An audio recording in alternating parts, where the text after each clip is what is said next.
office, they can point you in the right direction on telling you what you need to do to get started. Now, there are some options. If you are fortunate enough to have, maybe say a space already picked out that you're wanting to rent to operate out of as your base of operations, then that's great. You're a step ahead of lots of caterers who are just getting into the business. But to help those who may not have enough to, get started in a big area, there are a few kitchens around the metro area that we call incubator kitchens. And these are designed to help incubate new catering businesses. And the way these work are, you go into an existing facility. I believe it's a membership agreement, and I don't know how long that is. I think it varies from kitchen to kitchen.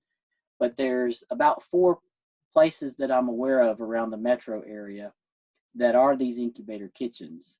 One of them, the biggest one probably, and you may have heard of it or not, but it's called Prep Atlanta, and it's over in DeKalb. There's one, I believe it's also in DeKalb. It's called Jay's Culinary Kitchen, and there's one called 24/7, and I believe that one's in Gwinnett. And then there's another one called Shared Kitchen LLC.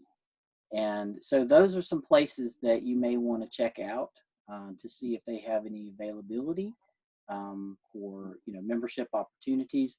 But they provide you with everything that you need as far as like space. They provide you an area to store your food.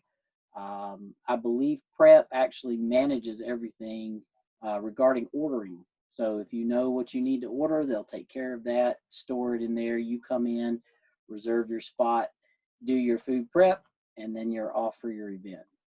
But the first and foremost thing, going back to the original question about what you need to do to get started, is go to your local health department. And if you go to that website that we just went to a few minutes ago, at the very bottom of that page, there's a link that will open up a spreadsheet that gives you the phone numbers and address of every environmental health office in the state. And there's one in each county, so that means we have 159 health departments all over the state.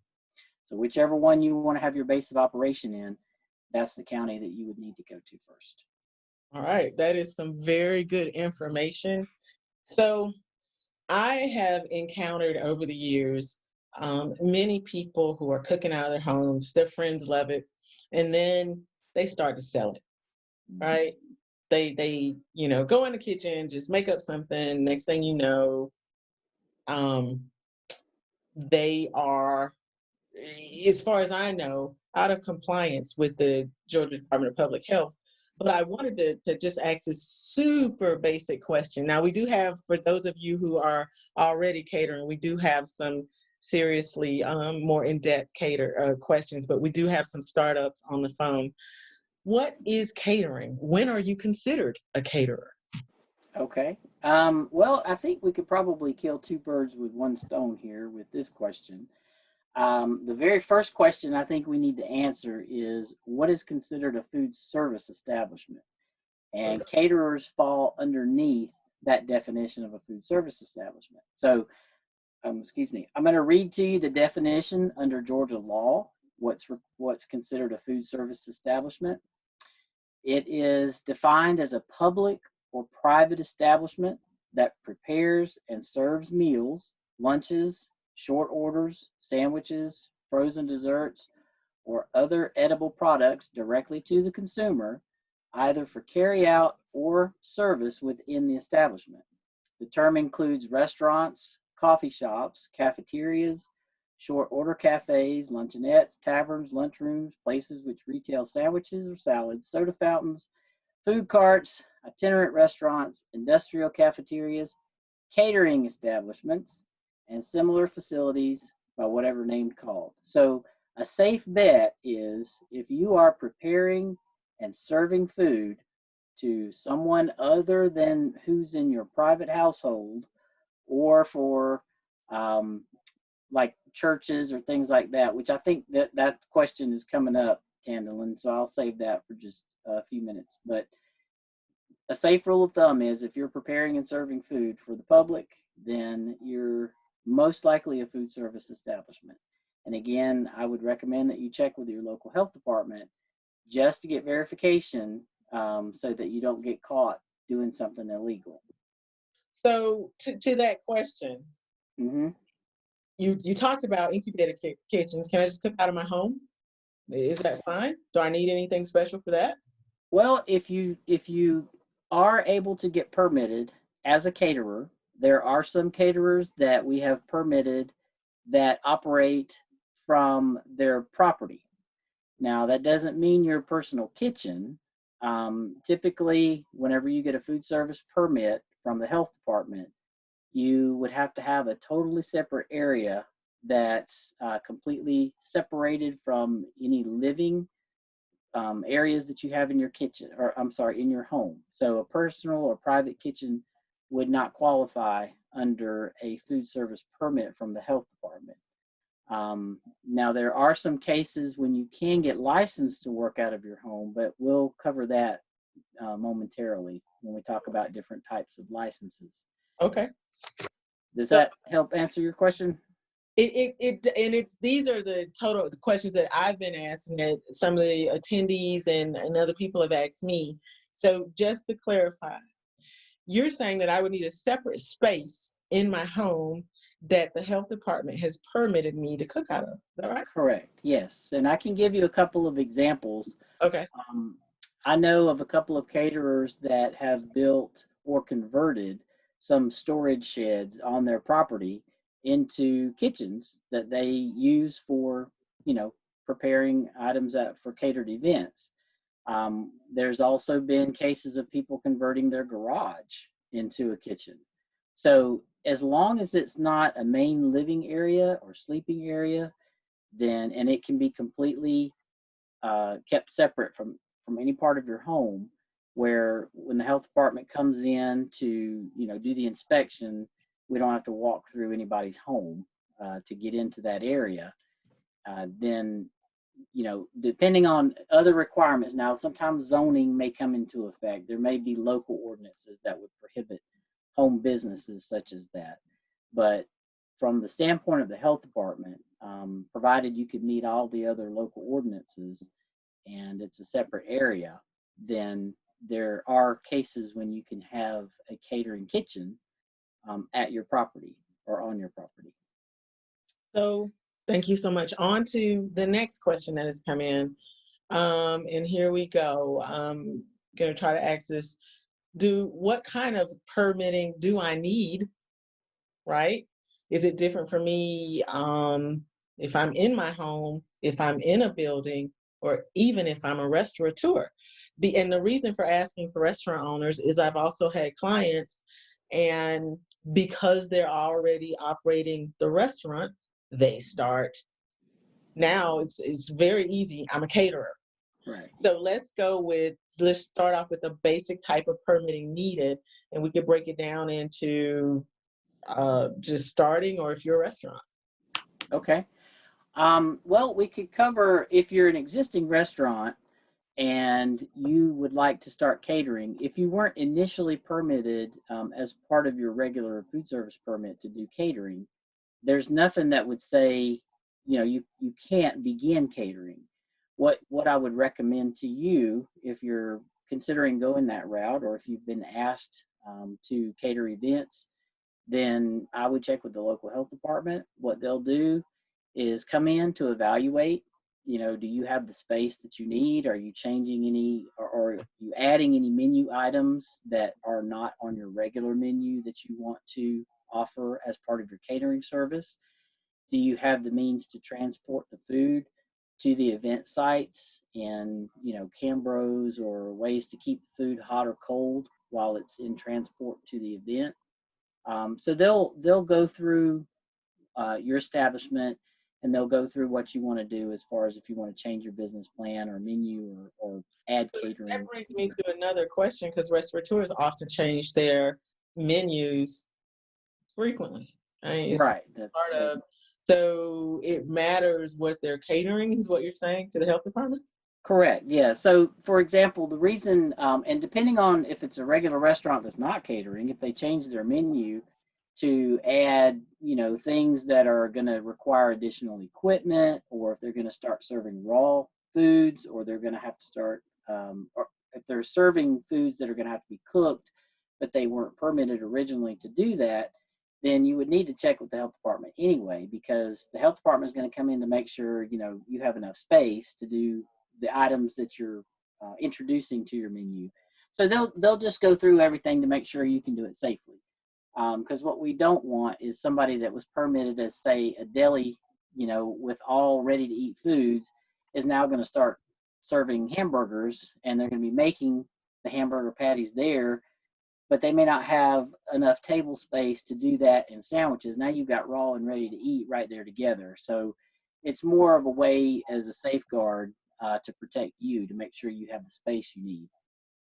Also, if you're going to be bringing in any new equipment, and I can give you a horror story of what happened a couple of years ago when there was a restaurant that was permitted to sell one type of food, and they were not equipped to, cook turkeys and roasts and things like that. Well, this particular restaurant was hired to cater an event, a holiday party, and they did not have the equipment they needed to roast all of these turkeys. And so the equipment that they did have on hand was not designed to cook that.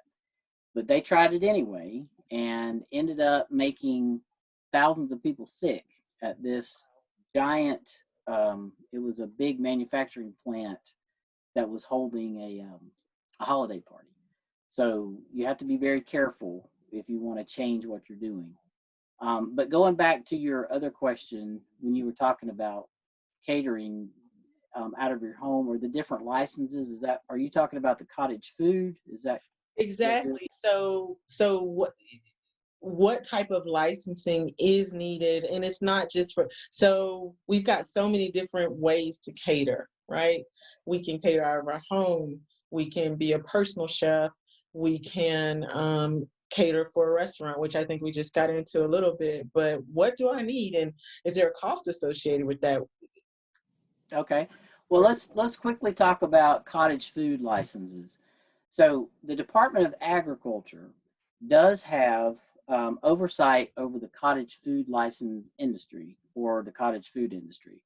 They issue licenses, and what that means is you're allowed to use your personal kitchen, provided that you can meet their requirements. But what you can produce out of that kitchen is very limited. So, for example, it's only for what we call non-TCS food, or non-time temperature control for safety food. So if the food doesn't require, being hot or cold to be safe, such as breads or cupcakes or cakes or cookies or jams or jellies, things like that, those are the types of foods that can be produced with a cottage food license. Going on to a personal chef. Now, personal chef is a little bit different than a caterer. So going back to a question earlier, Tandalin, that you had asked about what is catering. The definition of catering is in the food service rules and regulations. And what it means is it's when you make a contract with a client. So it can either be verbally or it can be written, but you have agreed to provide a specific menu and quantity of food for service to that consumer pursuant to that contract at a site. So it can either be like at a venue, a wedding venue, or it could be at their home, or it could be, at an office party or something like that. Um, but the food that's served during the catering operation will be prepared all or in part at your base of operation that's permitted, and then transported to that site. And once it gets to the site, there may be some finishing that's done, or you may stay there and serve to the client, or you may drop off your equipment and then come back at the end of the event and pick it up. Sometimes caterers are contracted to prepare food on site. An example of that would be with the motion picture industry that's, exploded here in Georgia. Mm-hmm. On those movie sets, they have caterers that come out and they actually stay on the set and they prepare all of the food there for a certain number of people. But it's contracted. They have a specific menu that they've agreed to and an amount of food that they prepare. Now that's different from a personal chef because a personal chef is not required to be permitted. However, the main difference is if you want to have a party, Tandem, we'll just say you want to have a party, and you hire me to come to this party to cook for the people that are at the party. You're going to provide all of the equipment that I'm going to use to prepare the food, and you're going to provide the food for me. All I do is show up and cook and leave. So that's a personal chef. Okay. Now, sometimes, you may give me the money. I may get to your home or the event site and you give me, $200 and you say, here, go to Kroger and here's a list of the food items that I want you to purchase and to prepare for us at this event. So I take the money, go to Kroger, purchase exactly what you have on the list, bring it back, use all of your equipment and cook it for you right there on site and then leave. So I'm a personal chef in that case. I'm not a caterer. Okay. So does that kind of help distinguish between the two? It does. It does. And you had said that a personal chef does not necessarily need to be licensed for anything. That's correct. They're Okay. not required to have. Well, now they're not required to have a license from the health department. They may have to have a business license. That's maybe a different thing. Okay. And I have a couple of questions. I want to address them. One of them is I've been catering for years. Now with COVID-19, do I need to make any changes? That's a great question. And it just so happens that as each executive order has been updated, we have provided some guidance for restaurants and caterers and bars that we have available on our main DPH website. And in there is a section that we dedicated for caterers as recommended guidance. So, as always, we want to make sure that we can maintain social distancing and that we're hyper vigilant about cleaning and sanitizing. So, if you've been invited to cater an event, then if at all possible, it's recommended that first and foremost, you bring everything to the event, drop it off, and leave, and then come back afterwards and pick it up. If they've requested that you come into their home to cater an event, if possible, we would recommend that you do it outside, or at least have everybody outside, and that they're not all, conglomerated inside trying to get the food. And if they've asked you to remain on site, then, you or your staff remain there and be the ones to dispense the food to the attendees. Okay. If you're setting up tables and chairs, if you've been required to bring those, then we would request that you follow the guidance in the executive order as far as the distancing and the number of people that's there. And when you're around and interacting with the patrons who are there, you would definitely want to make sure that you have your mask on or your face covering on. So does that answer your question? It does, and you're saying that on your website, which I'm going to get with you and just make sure that I send all the links to the participants. Sure. But on your website, there's a section for that. Yes, it's under additional documents on our website. All right. And then another question that is is what are the requirements for someone who wants to establish a food truck? Oh, that's a that's a whole nother ball of wax. But it is similar to catering in that it is required that you have a base of operations. And so again, I would highly recommend that you go and talk to your local health department before you spend any money on anything, because I can't tell you how many times people have purchased a hot dog cart or purchased a trailer or purchased a truck and they take it to the health department, and it doesn't have all of the minimum requirements that is needed on that truck. So, for example, the biggest thing that gets people a lot of times is a 3-compartment sink. The truck that they purchased may have come from another state, and that state's requirements may be different than what we have. And now they have to spend all this money upgrading their truck to meet the Georgia requirements. Again, another thing you could do is go and look on those documents that I discussed earlier, the rules and regulations. We have a whole rule dedicated to nothing but mobile food service units, and that includes your trucks, trailers, carts. Um, we even have a mobile boat permitted. So Wow. it just depends.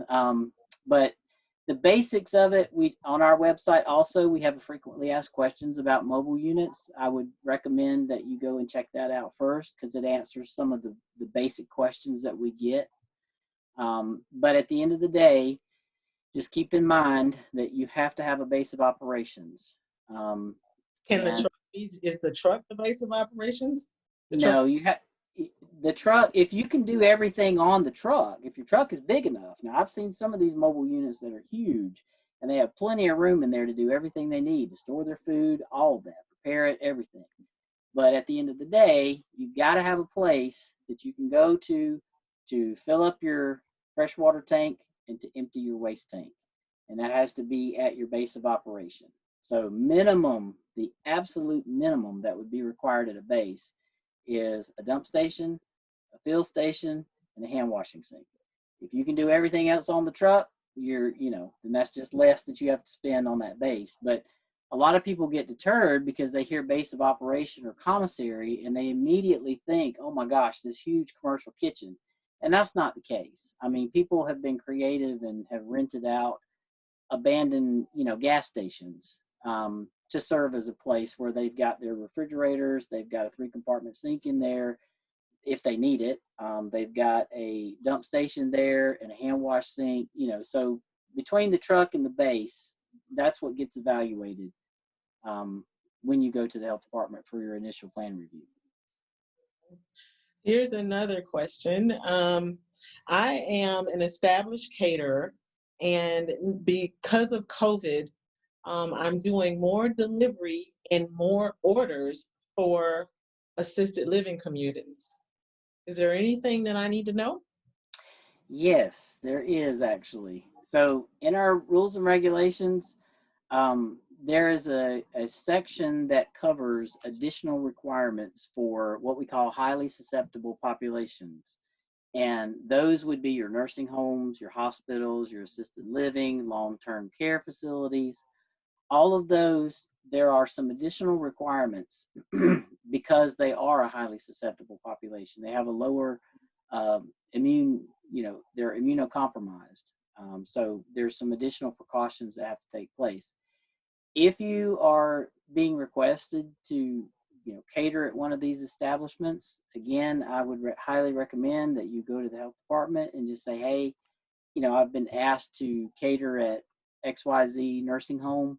Can you make sure that I have everything I need that meets those provisions for a highly susceptible population? And, it's just a matter of them, being able to come out and just verify that you meet those additional criteria. If you're interested in looking up what that criteria is, again, it's in the rules, but it's under Rule 4. It's at the end of Rule 4. Okay. Here is another question. The holidays are coming up, and I'm making an eggnog that contains liquor. Mm-hmm.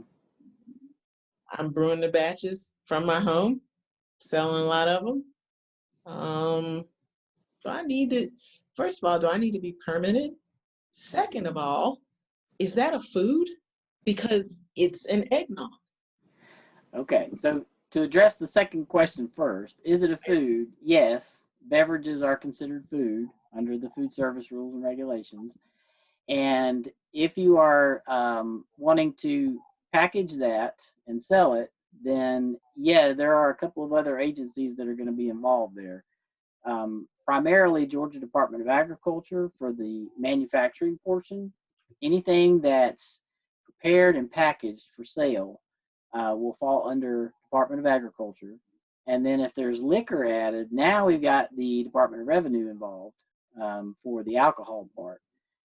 And I am not up to speed on what their requirements are, because I know they have a long list of things that they have that are very stringent. So that you may want to check with them first before you do anything else. So Because what you're saying, because we did get another question, and I think the answer you just gave will kind of tie it back to that question.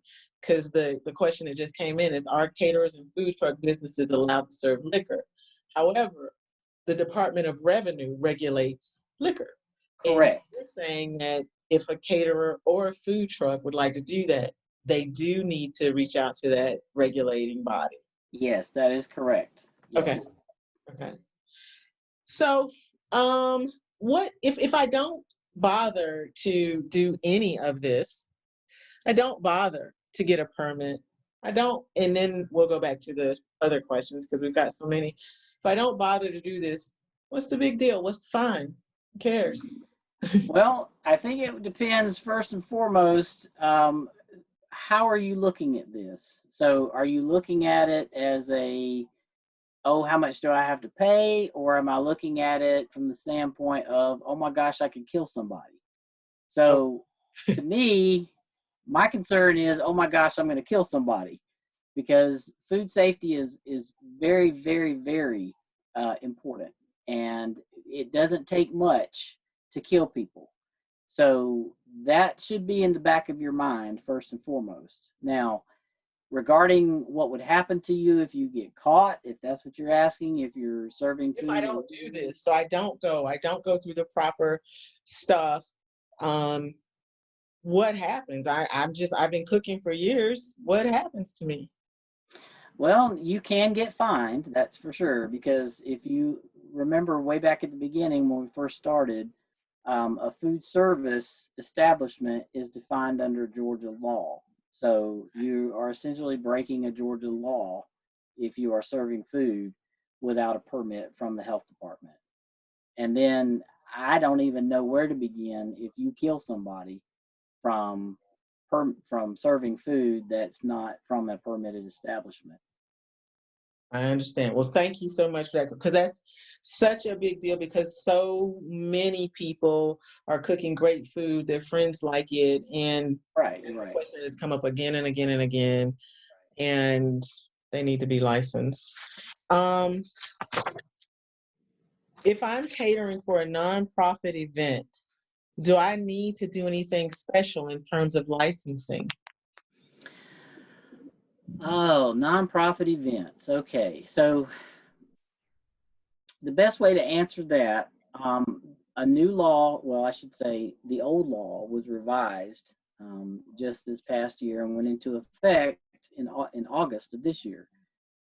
Typically, nonprofit events, they're handled differently than an event that's sponsored by someone who is not nonprofit. So I guess probably the best way to answer this would be to maybe talk about the two different types of events, and Okay. then how to proceed from there. So a nonprofit food service event, and these would be things that would be sponsored by a city or a county. There's lots of fairs and festivals around the state that are sponsored by that local county or municipality. You have your Dogwood Festival, you have your Peanut Festival, all the Yellow Daisy Festival. There's all different kind of festivals that are sponsored by that city or county. Or you may have, say, a nonprofit group is raising money for something, and they have an event where maybe they're having a 5K, and it's being sponsored by the American Cancer Association, and they are going to have food vendors at the event. So that event sponsored by a nonprofit group, so everybody there who's serving food would fall under the nonprofit law. That's a little different than your temporary food service events. So the nonprofit food law is specific. It gives specific guidelines on what's required for the event. The local city or counties will issue those permits. You would not go through the health department for that. Now, the city or county may ask the health department to do an inspection for them, you know, going down the guidelines of what's in the law, and there could be a fee charged with that for the time for the health department to come out to do those inspections. So if you're a vendor at one of these nonprofit events, you may have to pay a fee for the inspection that's conducted by the health department if that county or city has requested that they do it. It's kind of confusing, but again, probably your safest bet before you do any food service is to check with the local health department, and they could tell you, you know, what category you would fall under.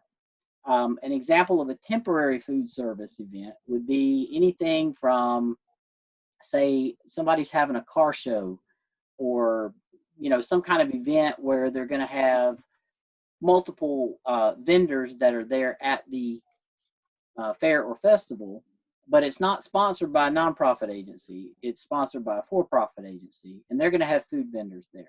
So say a concert's coming. I know at one time, I think Luke Bryan was doing a tour around the state, and he would go, and so that would be a temporary food service event because he had food vendors at his concerts that he was holding out on the farms around the state. So those food vendors would have to go to the health department and put in an application and receive a permit from the health department, because they would have to come out and they would follow what's in the rules and regulations for food service establishments at those events. Now, I'm not sure that you could actually cater one of those events. I'm trying to think maybe if there was some kind of a nonprofit thing where they had asked for you to come and provide food at their event. But I think that would kick you back underneath the nonprofit law, if that makes sense. Does that make sense, Sandalyn?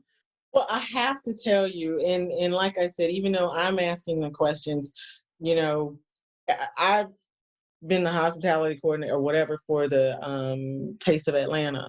Just Right. as when I was at the Georgia Restaurant Association, we would have people come in for our events and they would cater. Right. And at the end of the day, sometimes the health department did come out, Mm-hmm. right? I definitely recall at some, you know, definitely love the Dogwood, people coming out and, you know, they're serving sushi and the caterer is really waiting, or the food vendor waiting to unpack that truck until they can get that approval. Right. So one of these is for a nonprofit, yet it's still the restaurant bringing in their food. The other one is for, you're paid, right? I'm getting paid to serve 200 samples to the public. And I think there's some confusion just about, when do I need to contact the health department if this nonprofit association, whether it's, there's so many, Wholesome Way, the it doesn't even matter the name of it. When do I need to concern myself before I just start cooking the food and get over there? I would say just check with the health department as your Okay. first stop, because Okay. go there, tell them what you want to do, and then they can point you in the right direction. They may say, hey, you're going to fall under the nonprofit law. You need to go to the county. You know, we're out of it. Or they may say, hey, no, this is not a nonprofit. You're going to be required to get a permit from us, and here's the application, et cetera, et cetera. Are there So fees associated with those different permits? there's a fee for the temporary that's not affiliated with a nonprofit for Okay. your inspection, for the permitting for that. Now, that's probably, well, it's going to be much higher than it would be for the nonprofit, because the nonprofit, if the city or county has asked for an inspection, then the health department is charging at cost to do that inspection for them. Okay. So the fee is, it's not for the health department at that point. It's just to cover the expense of doing it. Whereas your temporary for-profit food service, those where you actually get a permit from the health department to do it, Yeah, those fees are typically higher. So, and a lot of caterers do temporary food service events. I'd like to do a little bit deeper dive. Okay. Um, how long is a temporary food service permit good for? 14 days, up to 14 consecutive days with one event. Okay, with one event. So if Correct. I know that I'm going to be doing a certain thing, I need to get over to you all several weeks in advance. 30 days in advance.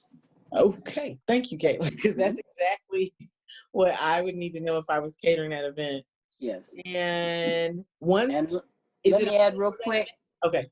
Okay. the organizer of that event also needs to go to the health department 30 days in advance as well, because the organizer is going to bring information to the health department about which food vendors are going to be there, how many portalets or porta johns are going to be there, the water source that's going to be there, waste disposal. All of that falls on the organizer. So they need to go to the health department first to give a list of, hey, these are the food vendors that are going to be there. And so the health department's already prepped for you to show up. So when you show up, they're like, oh, yeah, you're on the list. And so they can go ahead and do your plan review, your menu review, all of that stuff. So, because catering does come into a lot of temporary food service events, what types of foods are allowed at a temporary food service event Ah, in good general? question. Very good question. So usually, if you do not have a permitted food service establishment already, you are very limited to what foods can be served or sold at a temporary event. Primarily, we try to keep it to those low risk foods that only require a cook step and for service. So you think about hot dogs, hamburgers, things that you just cook and serve. Um, Generally not sushi, is what you're well, now sushi, if you have a permitted establishment already, a food service, and you have sushi on your menu, if you prepare that sushi at your restaurant and package it and can transport it to the site saying. under Okay. temperature control and hold it under temperature control, then there's nothing that would stop you from being able to do that. You just would not be allowed to prepare sushi on site unless you can show to the health department that you have the setup required. But temporary food services, they tend to be outside. A lot of people tend to be under a tent. A lot of people don't have, the equipment and the space that they need to do more complex food preparation items. Still going back to festival and events because this is really the bread and butter for some caterers, Okay. right? Does it matter where the food comes from? Absolutely. All the food must come from an approved source. So you can't prepare anything at your house and then bring it to the event to sell. You will need to make sure that you purchase your food from somewhere that is, an approved source. You can't go out back and butcher a hog and bring it up to serve it at the temporary food service. Okay. So, and I just want to reiterate here that you're saying that at a festival or temporary event, the organizer needs to reach out to the health department in addition to the individual food service providers, i.e., caterers. Correct. There we go. Another question, churches. We have many, many mega churches here. Churches provide food every Sunday to the folks, and there's a lot going on with churches, even giving food to a church. Could we get into how you view that in catering? Sure. So going back to what we talked about earlier, what's considered a food service establishment, I had mentioned then about private, events and whatnot. Even though the law does define public or private establishment, there's a distinguishing factor when it comes to things like maybe clubs or churches or organizations or things like that, where the members that are in that organization or church take part in preparing food. So lots of churches do potlucks. Some organizations, Elks clubs, Lions clubs, whatever, they may have where they get together for their membership meetings or worship service or whatever. If those members of that club or that organization are preparing food for their own consumption, then no, that's not considered a food service establishment. So if you're Gotcha. having a potluck and everybody, you're going to make some macaroni and cheese, I'm going to make some pork and beans or whatever. I prepared at my house, you prepared at your house, but we all bring it to the church and we're going to eat together. That's no different than, say you're having a Thanksgiving dinner and you're bringing the pumpkin pie and I'm bringing, you know, black eyed peas or whatever. We prepare it, but it's for a private, home or private club or private organization.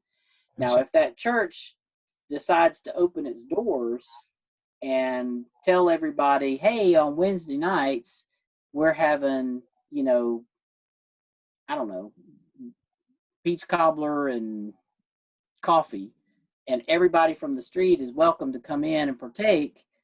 Now that moves it from that private to a public, because now anybody can come in and get it. Does that make sense as far as distinguishing between the two? It does to me. It does Okay. to me because I mean, like I said, there's so many mega churches, and I know this is like a dream, or even not a dream, but just a really great client for a lot of caterers to get, and even some of these assisted living communities right now. What's going on is just trying to see, can I just cook up something? And we already know the answer, no, you can't just cook up something and take it out. But what you said is that if the members of the church are having a potluck, it's very different. When they open it up Absolutely. to the public, then it's in your realms of being needing permitting. Okay. That's correct. Yes. And in our rules and regulations, we have a definition of general public. And so if you want to take a look at that to see Okay. if, what you're wanting to do will meet that, then you'll know if that may push you one way or the other. The other thing too is in the interpretation manual that I mentioned earlier, we give certain scenarios of when a food service establishment permit is required and when it's not. So you may want to take a look at that to see if you fall into any of those categories, if that would be helpful. Got in two more questions.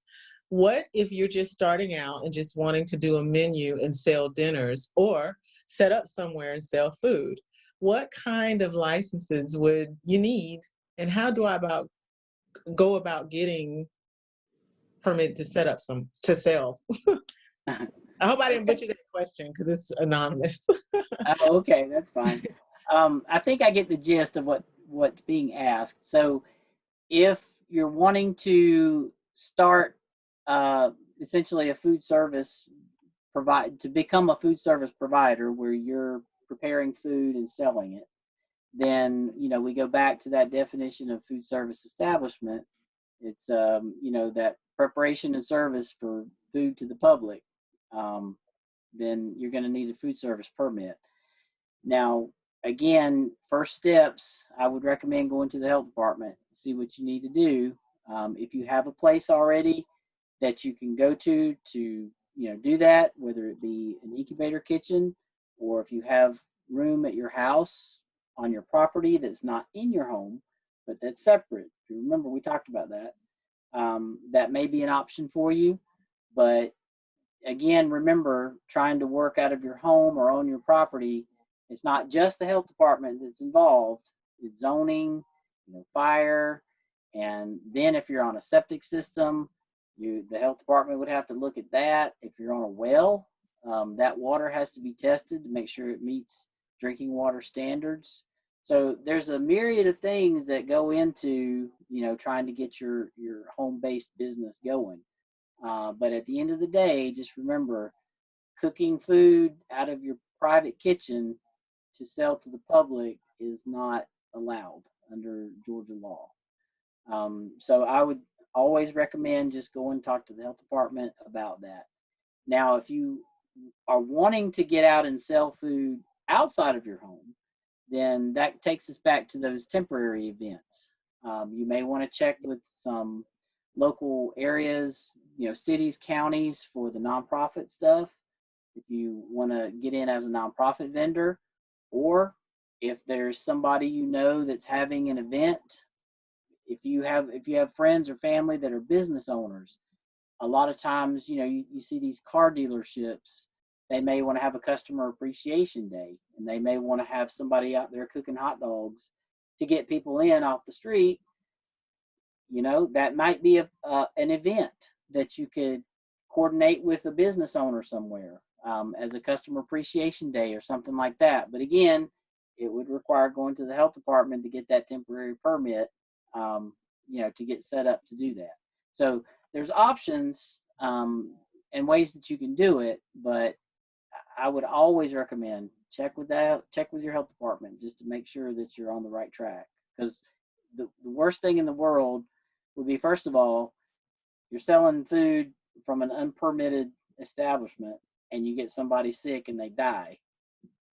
The second worst thing would be to get out there and have the health department or code enforcement or somebody show up and shut you down. So that would not be a good thing either. But just go to the health department and check with them.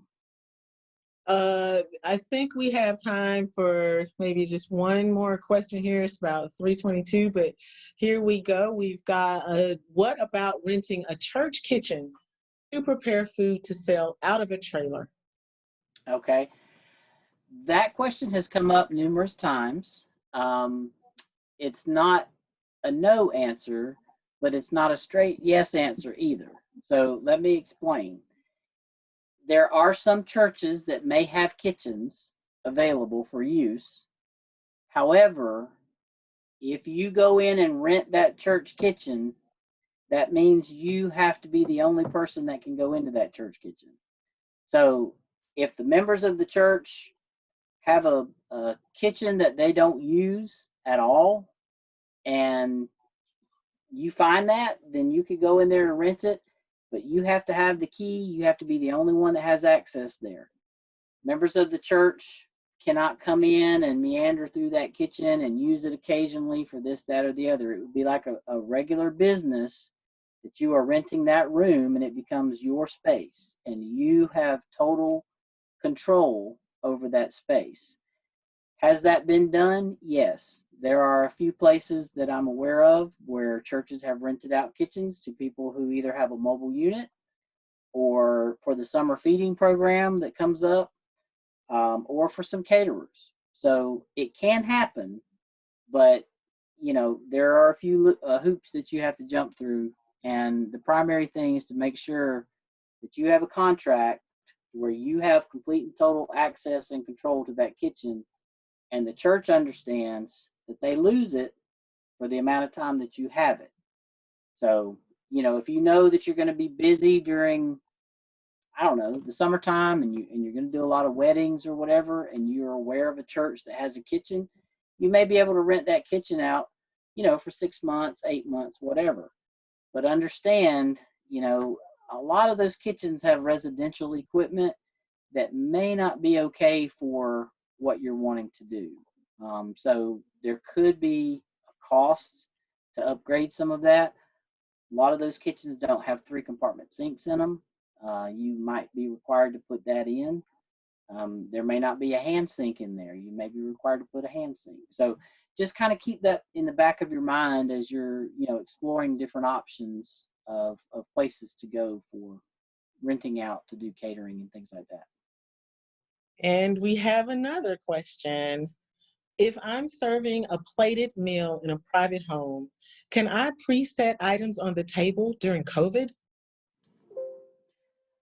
If you are in your private home, you can do whatever you want to do. Government's not going to come in there and bother you in your house. I promise. Okay. And with that, unless we have Galen, I want to thank you. I want the attendees of this webinar to know that I'm going to get with Galen and we will not only send the recording. I apologize. I think it started just a few minutes in, so you might have missed a little something. Galen, if you could put the Department of Health website up one more time, but I also am going to be sending that link to each attendee. Okay, let me see if I can share my screen again, and I'll. Yeah, if you can, and so I just want everybody to know to thank you for your time. I know how hard. There we go. Yeah. All right. So this is a great resource for you to go and check out. One of the things that I have learned, if I didn't know anything else from all of the questions that have been asked, is start with your local health department. Go and talk with them about not only your menu, permitting, and everything. I think that has been a consistent answer to most of these questions, and he's showing the different stuff. So we'll make sure that we get the attendees a link to that. That'll probably come out in the next couple of days from the Georgia Hospitality and Food Service Network. And with that, we're going to wrap this thing up. Thank everybody for coming on. I hope that you learned something, and stay tuned for our next educational segment. Thank you. Thank you. Bye. Bye. Let's see.